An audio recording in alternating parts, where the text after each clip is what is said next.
everybody. Let's go at it while the iron is hot, and since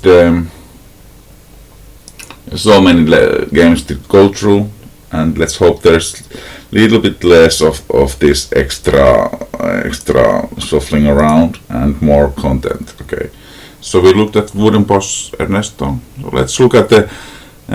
This is a little bit surprise. Gunnar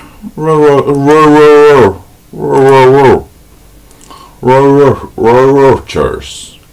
So it's a little bit a surprise. Little bit surprise. Okay. So Roy plays his classic line.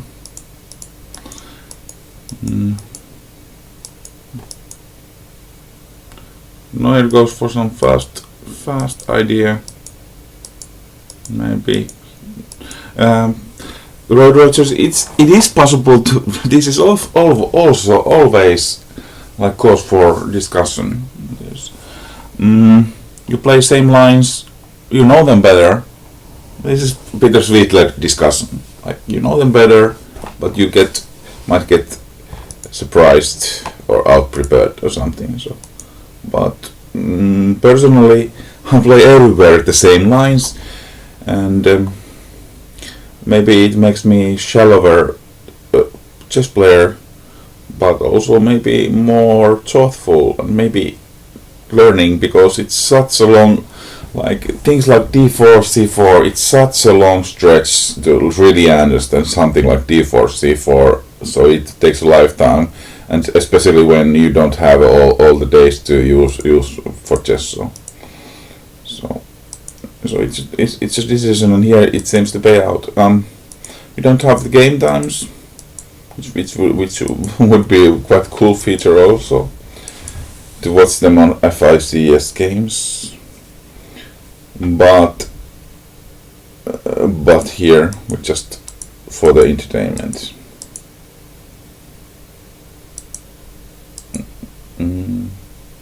Knoyer has some activity. Black has some quite solid structure, in fact, it seems to me. Okay. And that is 7 pawns against 4. So White gave quite a bit to reach this position actually. So let's see what happens next. There was some mating ideas, but f6 seemed to hold.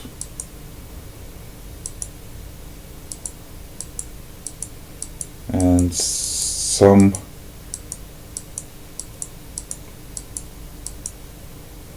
expressive looking maneuvering from Black. And here we are, exchange up.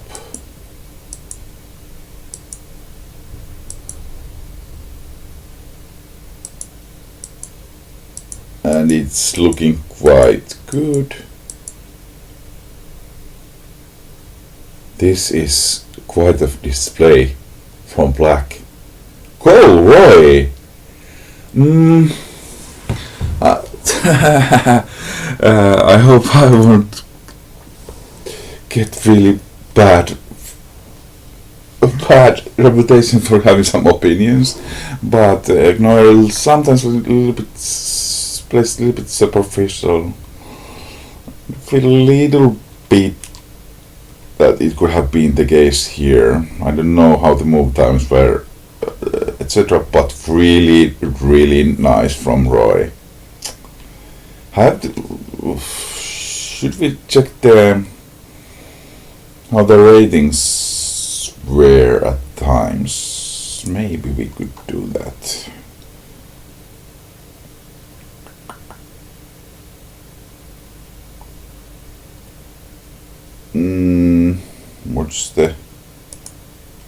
What would be the easiest? Okay, so there they are. You can see it. So it's 1793 against 1620. So that's quite upset, I'd say.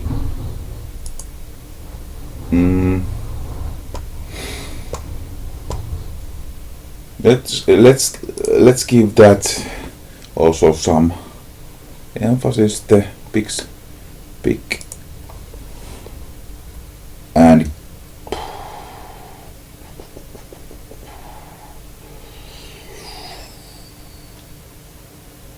let's give it 4 stars.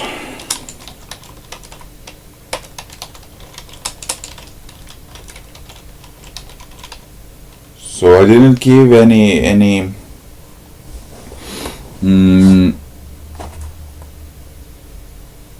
votes yet. So we have three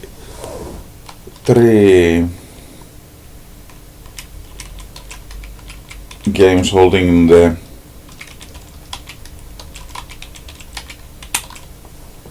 lead. So now everything's fine. But when there's more games with still 4 stars, then we have to review the reviews and choose the best one, which happened last night. So maybe we could do that's a little bit too much maybe, but a show about choosing the actual votees. Okay, so for the next game, that was a big game, Roy. Congratulations. Okay, so there's Alex Montes Hatkola, and Hatkola used to be my former team member, so a lot of respect for his game. I have nothing but good things to say about his game. Let's see him. He plays really original stuff, I think, in the openings, and excels on the middle games. Okay, so advanced French.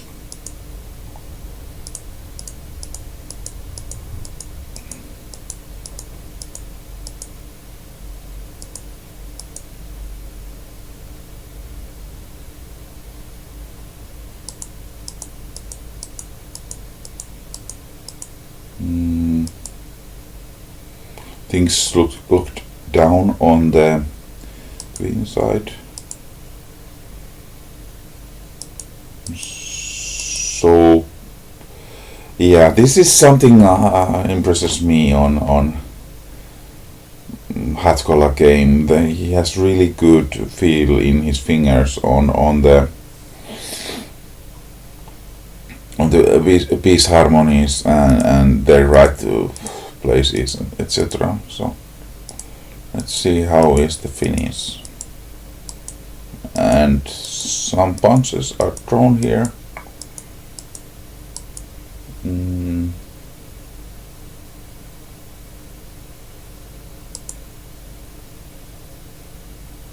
We are equal material, I guess. And here there's this tactic that rises. There's double track.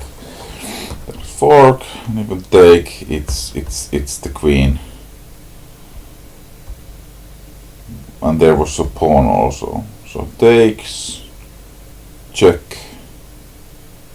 take, check, and rook is falling also. So pretty neat finish. Neat finish by Alex Montes, and pretty nice overall game from both players. So here I seem to value the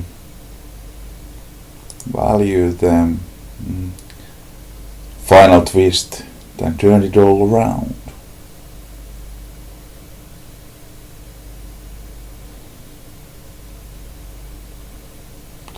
Still 4 stars seems a little bit. 4.5 stars seems a little bit. It's a nice tactic though, and comes from thin air. Let's be conservative.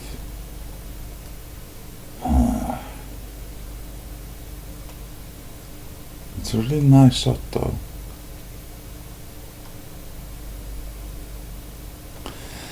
Last round it was this Juani game, or was it first round, that had this really nice flashy final shot. So let's give it our 4.5 stars. And now things look pretty much different. So if you want to get my 4.5 stars, find some really neat tactical solution, it seems. At heart, I really appreciate really good positional play, so let's hope we can value that also, give some value somewhere. Okay, and let's close these ones again. So that was Alex Montes Hatkola, seemingly my favorite game so far. And go for this unbounced Sicilian. And now I remember even the word miniature. Open Sicilian. This is maybe some dragon setup.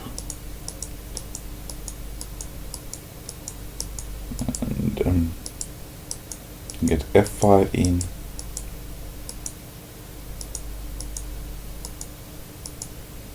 It's a bad sign to need to play knight b1.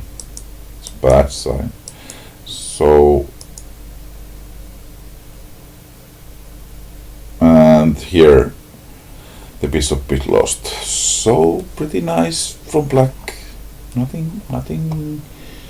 Nothing earth-shattering, let's say. Pretty nice tactic in the end. So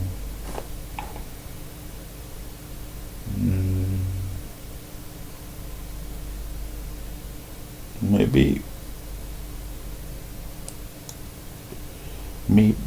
give it the average 2.5, 3. Let's give it 3 stars out of 5. And what next? There's some games left. So let's see if we go a little bit downwards and if we are able to have all of the rest of the games. We have 1, 2, 3, 4, 5, 6, 7, 8, 9 games left. So maybe within 2 parts, perhaps. So we have Seed and Herded King. Let's see it. Maybe I was reviewing it, observing it. I'm not absolutely sure. Let's see what happened. Queen's pawn. This bishop g5 is pretty bold. Maybe it's a little bit provocative. Yeah, I think I was watching this game. So let's see what I remember. Exchange. Ah, yes. So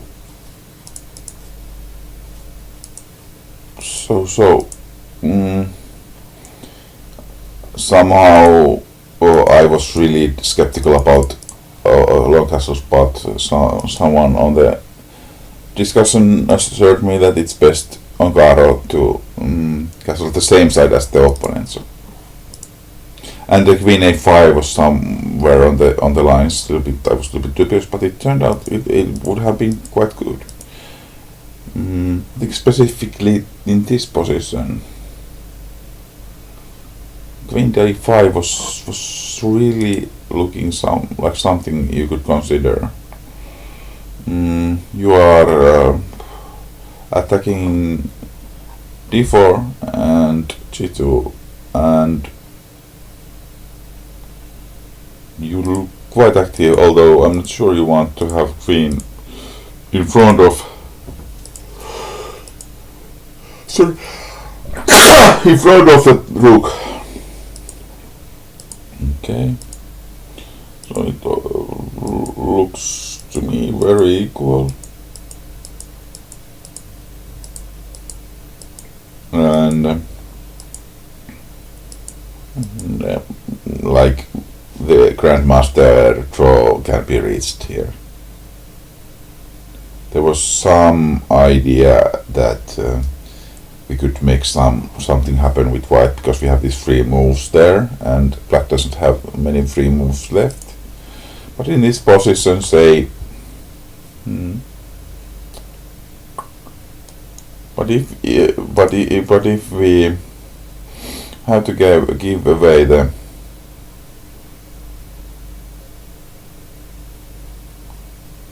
d4, and it's not very happy. So maybe white is having some little edge here, but this looks dubious. This looks really bad. This G5 idea. And yeah, Hearted King is my teammate, and sometimes when I speak harshly, and I think here we are already lost, probably in my view.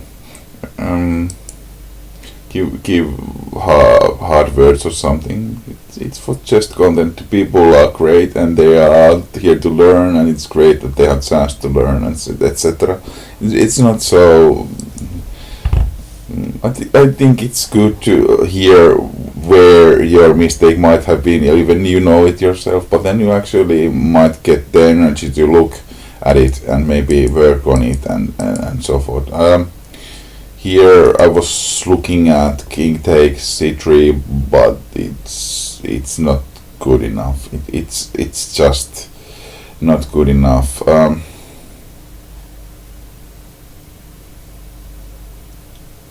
With take, we have to make still one move. So there's h4 already after takes, and king here. And runs, and if you take, it doesn't change anything. The tempos are the same. We take back. So I think white is just one here. So it was semi impressive by Sid, and he kind of hang on there and okay, show me the draw, and so took it to the end game, just fine. So how was the entertainment value on that one? There was quite a bit of it. So let's give it 4 stars. I mean the thriller kind of pressure. In what's that? Like the electricity in the air, like what's gonna happen and who's gonna break and so forth. So let's give it 4 stars. A little bit surprised, but Alex Montes had call still with that final blow leading. And now when we have this, we should also add the numbers, and I think we must have forgotten this couple of times. So probably this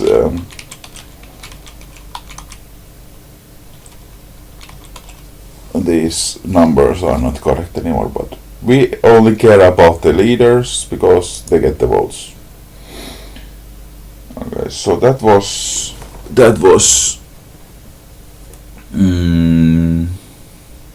Sid and Hearted King, and now Rahu did this is I could have also of course skipped this because I'm not gonna probably if I'm not really what's that, self-indulgent vote my own game, but let's just review because it's pretty much the most awful thing you'll ever see, and it's also funny to see what I will deem the entertainment value of it, because somewhere on the line it got really bloody.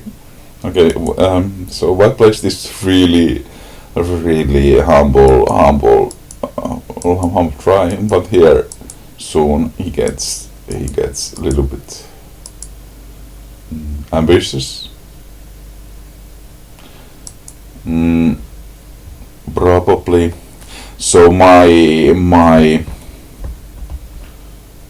take on the position was that we have one tempo up, so we would up forward, but we don't actually, because Blackie is a Slav. Blackie is fighting for equality and not like much better game. So we cannot fight for better game here. Is there some logic to it? I don't know. Okay, so E3, and so far everything's good. But now, what about bishop b5? Isn't that automatic on Slav lines? So I'm really unhappy with this move. And this is now we're gonna push over. Now we are going to be pushed over. Like queen c2 is not a good idea. So probably bishop b5 earlier, and then we don't run into these problems. And also knight b d7, so we're kind of lazy somehow. Knight b d7 here. Okay, we lose one defender, but I think we might still be cool. Something in castles. Now we get this great liberating move d4. So I think Black should enjoy much better game, and here soon I'm running into some time trouble and do this really sad move because Black really should be better, and this is a good question what I'm gonna do. And then comes this interesting knight e4, and here I felt Black panicked a bit.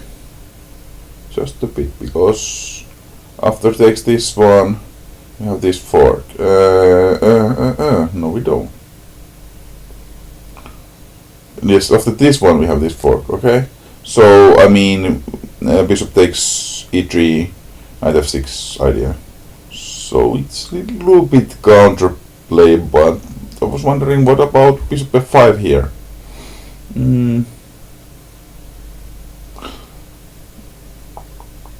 We have this check, but it's not much good. So maybe something like bishop f3 there, something, but really messy. So here knight goes a little bit wrong. I think this is not most challenging. And now we get this fork. So I felt it was quite bloody somehow. Punches were thrown, the gloves were off. It wasn't like this. So I feel there was some more entertainment than this kind of grandmaster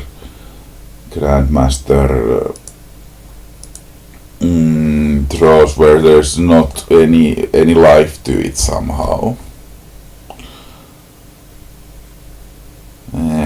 To review own game, that's really stupid.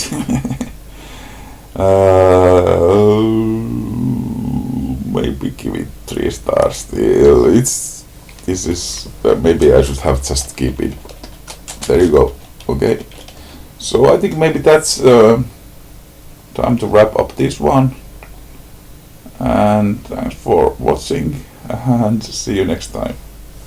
Bye.